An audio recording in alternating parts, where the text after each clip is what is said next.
50तम जन्म दिवस रे रन फॉर यूनिटी रो आयोजन समग्र भारत रो प्रत्येक स्थान रे करिवा पई निष्पत्ति होता भारतीय आम एनडीए सरकार द्वारा आज से ही रन फॉर यूनिटी कार्यक्रम करा जाउछि एवं यूनिटी रो अर्थ एकता।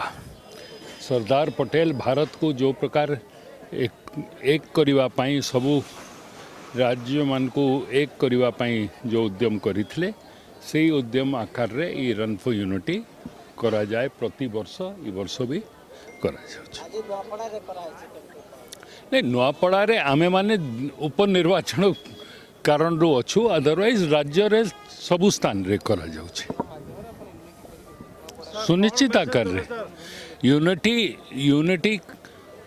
दुई जन को भितरे नहीं हुए देश को यूनाइट करबा पई होछि।